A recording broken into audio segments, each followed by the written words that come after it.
Hello everybody, what's going on?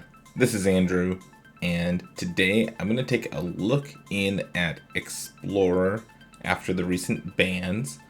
I took last week off. It was great to take a week off from making videos, but I am back. I've got plans and ideas, and I am excited to take a look at Explorer today. So, Winota was banned a little bit ago, and then last week they banned Winota in Pioneer, and then they also banned Expressive Iteration in both Explorer and Pioneer.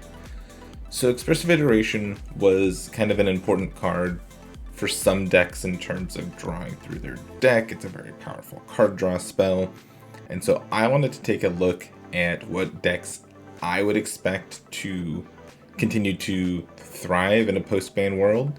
And kind of talk about what I would play if I had a chance to play in the qualifier this weekend. I would play the the best of three last chance qualifier on Friday, but I've actually got plans to be out of town, so instead I'm just gonna set all of you up for what what I would do instead. So without further ado, let's hop into the decks that I think are going to be the most popular and potentially the most powerful, but they're not necessarily the decks I would decide to play. And we're starting with Greasefang. Of course we are. This deck, if you haven't seen it before, is kind of a control combo deck. Uses Thoughtseize, Fatal Push, and cards like Rafine and Kaito to put pressure on you from like a board and control perspective, while also looting through your deck with cards like Ledger Shredder, Faithful Mending, and Tainted Indulgence, all just to find a copy of Greasefang Okiba Boss and put it into your hand, and discard or have a Parhelion in your graveyard. When Greasefang is on the battlefield with a Parhelion in your graveyard, combat starts, you get to bring Parhelion back. It has a crew 4. Luckily, Greasefang has 4 power, so then you can crew Parhelion, attack with it. You keep the angels, even though the Parhelion goes back to your hand. It's a very powerful combo. And there's 2 shells that you see Greasefang in normally, and this is one of them, the Esper shell. The Ledger Shredder, slightly more controlling version of the deck. Obviously, Conniving is very good when you're trying to set up your thing. You've got Rafine here, which lets your things connive more. And if you don't end up pitching the Parhelion, you can just like play your stuff and keep putting pressure on your opponent. Eventually you can even cast Parhelion to get the angels. I mean, this deck has a lot of glue, I guess. You see a lot of cards when you play this version of this deck. And so it's easy to set up some sort of win eventually, even if you're not racing to it. But you can race to it too, right? You've got Consider, Faithful Mending, and Tainted Indulgence to bin the right cards early on. Decks like this that try to do a thing and do it well are not always my favorite to play in formats, because people know that you're going to be playing it. So people are building their whole decks to make sure that you can't do your thing. There's going to be more sideboard slots dedicated to card decks like you, and sometimes you just feel like you can't catch a break. Now, the flip side is you play a deck like this, you learn it, you plan for the sideboard slots that are coming in against you, and you should be in a pretty good spot. If you want to play Greasefang and learn it, I think that would be a great option. It's not where I would go, but that's Esper Greasefang. The other version of Greasefang that's pretty popular on the ladder and in Explorer is this Mardu build. So no blue, but red instead, to get access to cards like Lightning Axe, Voldaren Epicure, Blood Tithe Harvester, and Fable of the Mirror Breaker. All of those red cards have ways for you to discard cards or play the board. Blood tokens work really well when you're trying to get cards into your graveyard. You also get access to Thrilling Discovery, which is a powerful sorcery that lets you discard 2 cards and then draw 3. The red-black version, you're playing to the board a little bit more than the blue version. You've got like Deadly Dispute to get through your deck. You're just trying to churn similarly to the other deck, but just in a different way.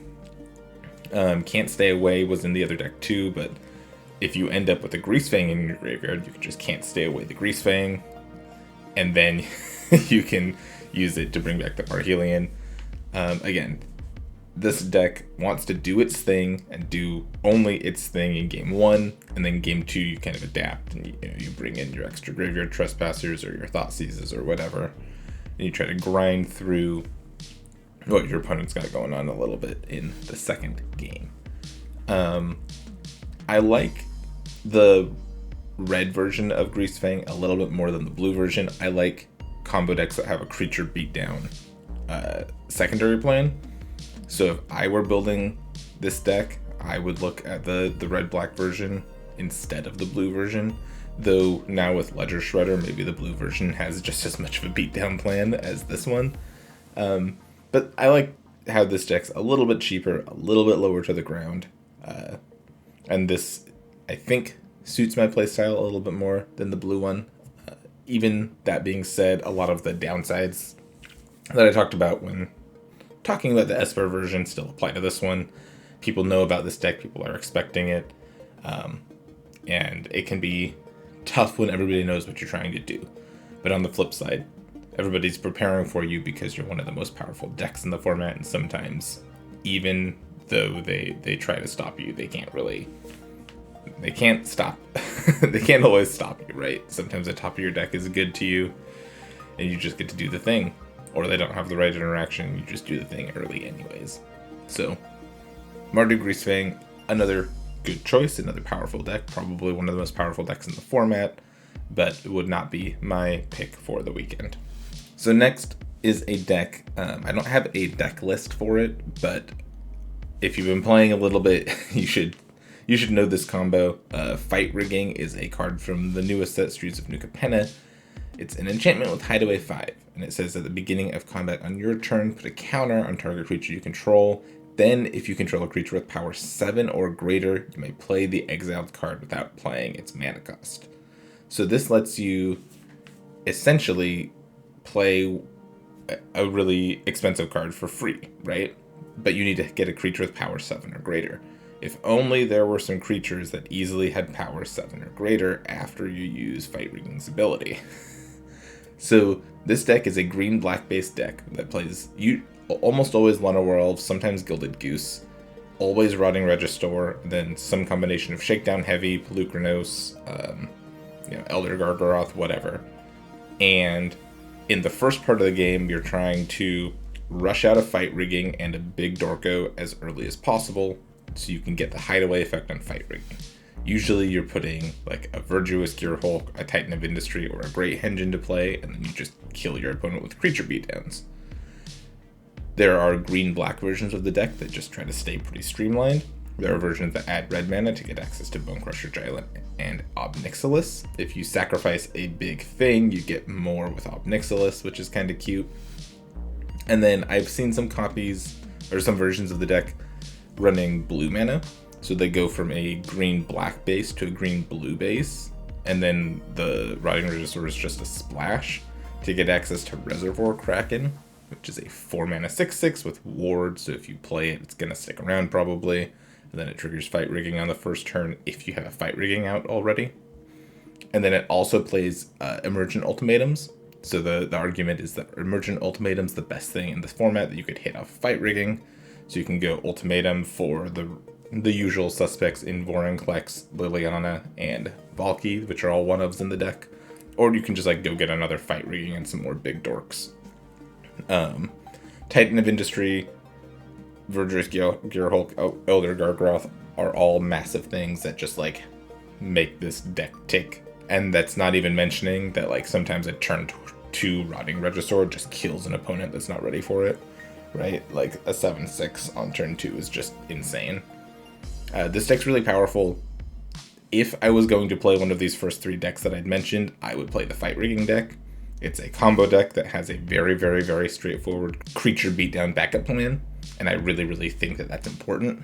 I like the versions with Pelucranos because Pelucranos gives the main deck a little bit of interaction. The main decks in a lot of the lists I was looking at play basically no interaction and then just sideboard Thoughtseizes and Shifting Ceratops. And then, other graveyard hate of choice and stuff like that. If you wanted to play this deck, I think you need Thoughtseizes and at least 3 Shifting Ceratops in the sideboard. It just kind of goes with what the whole deck's trying to do. I don't know exactly how I would build a main deck. I think you need 4 Fight Rigging, 4 Regisaur, 4 Elves, and then, you know, some assortment of these Dorkos to hit. I'd need to play around with the deck. I haven't played with the deck at all. The blue seems interesting to me, but I don't know if that's better than sticking just plain green-black or going with the red. But yeah, Fight Rigging is a cool card, cool deck, and you definitely need to be able to deal with either it or the big creatures, which is going to play into some of the decks I talk about next. So that's Fight Rigging. Next up, we've got everybody's favorite or least favorite blue-white control deck. This deck has kind of been around in Explorer since the beginning. You know, cards like Teferi, Hero of Dominaria, Memory Deluge, Wandering Emperor, Absorb, Narset, Dovin's Veto, Shark Typhoon, all get backed up by good removal spells like Portable Hole, March of Otherworldly Light, and Fateful Absence. And then whatever sweepers you choose to play, usually some numbers of Farewell, some Shatter the Skies, and some Depopulates. With Shark Typhoon kind of gluing everything together as an early cycler and another late game finisher. This deck is very good, and I think now would be a decent time to play it. You need to be able to answer multiple things in the format, and I think you basically have a good idea of what you need to answer right now, so building a blue-white control deck should be pretty straightforward. Rest in Peace is obviously good against the Greasefang decks. Aether Gust's good against the Fight Rigging decks. And then, you know, you've got your Absorbs, your Drawer Disruptions, your March of Otherworldly Lights, which can hit enchantments, which makes this just even better against the Fight Rigging decks.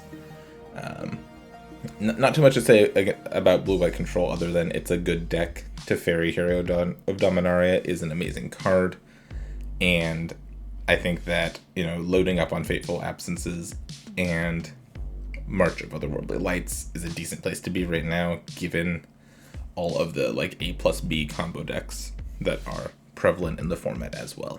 So you know what to expect. You can build a pretty straightforward blue-white control deck.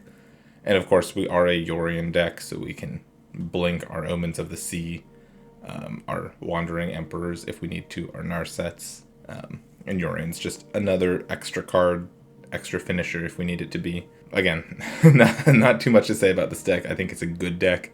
I know a lot of people hate this deck, and I know a lot of people love this deck, and I think now would be a decent time to be playing this deck.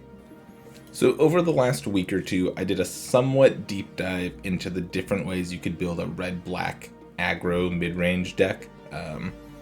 This is the latest deck that I played. It's a base red-black deck that tries to get a little aggressive but then has tools to grind.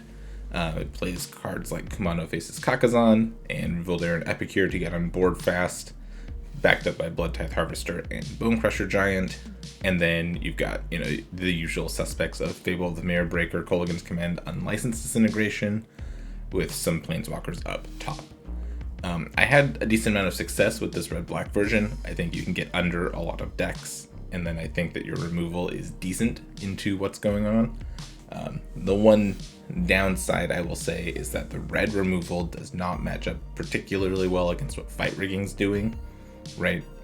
You can kill the elf, but then that just slows them down a little bit, and then your removal does not match up particularly well against their big green dorks. So maybe you need to add some Burning Hands to your sideboard or something like that. But in its current version, I wouldn't want to play this deck into a field full of Fight Rigging.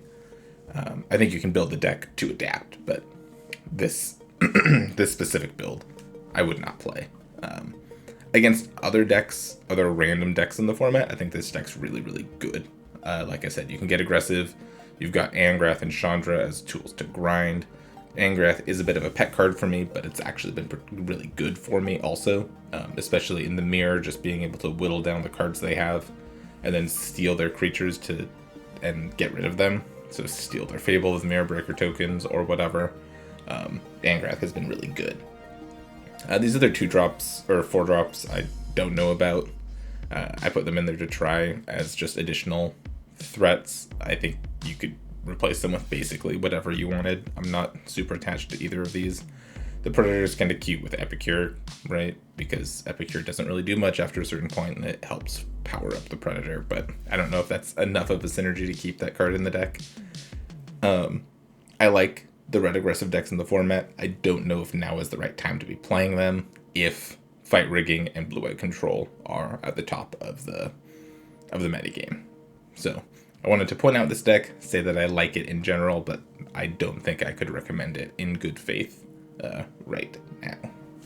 So then on the flip side of the red-black spectrum, you've got this black-red deck, which is more of a mid-range deck, more of a grind-you-down deck, and it's a black-red deck, right? It's base black with a couple red cards.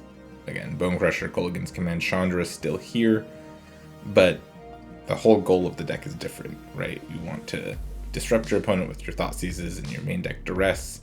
You want to kill all their stuff, and then eventually win the game with your Planeswalkers. Tybalt's more of a Tybalt in this matchup than it is a Valky. You can pick it up with Kolaghan's Command if you do have to play it early, and then Chandra ramps into Valky really easily, or into Tybalt really easily, which is really nice. You just add mana, play your 5th land, and then you've got Tybalt. You've got Lolth and Sorin here also to join the gang and kind of take over the game once you've denied them of all of the resources thanks to all of these cards on 1 and 2 and 3. I think this version of the deck is slightly more, you could make a better argument for it to be a choice moving forward. I think Thoughtseize is pretty important right now. It deals with a lot of the combo stuff and it deals with control pretty easily. And then you need to have removal that can actually kill stuff, right? The red removal is kind of hard to set up against the Fight Rigging and the Mardu and Esper stuff, but you can build your deck so that Fatal Push always kills the Rotting Regisaur or the Greasefang. Heartless Act, Power Word Kill are both pretty good into what those decks are doing as well. You need to be careful with Heartless Act because Fight Rigging does put counters on stuff, so maybe Power Word Kill is just the way you need to go. Bedevil, Kolaghan's Command to blow up artifacts. This deck just has more ways to answer things, and then the Planeswalkers can help you grind out against control if you end up in that matchup. So I would be more interested in playing a black-based deck at the moment than a red-based deck. Again, if you're a red aficionado, you could probably build a red deck to compete, but I wouldn't want to try. I had good success with this deck as well, though, so I think a deck like this would be perfectly reasonable for the weekend. The last black-based deck that I want to talk about is this mono-black deck that I played on my channel a few weeks ago. I haven't seen a lot of people playing mono-black decks or mono-black aggro decks, but I do think that now might be a decent time for a deck like this to come out and do well. This deck gets to play Thoughtseize, gets to play really efficient removal spells in Fatal Push, Blood Chief's Thirst, your choice of 2-mana spell. I think Power Word Kill is probably the option right now. And then 4 Murderous Rider. So you've got plenty of spot removal for whatever your opponent's doing, be it Greasefang, or Fight Rigging, or playing Mono Red, whatever. You can keep up. You get to play recursive threats like Gutter Bones, like Murderous Rider, like Scrap Heap Scrounger, and you just get to try to kill your opponent, right? This is an aggro deck, really, or the black version of Mono Black Tempo.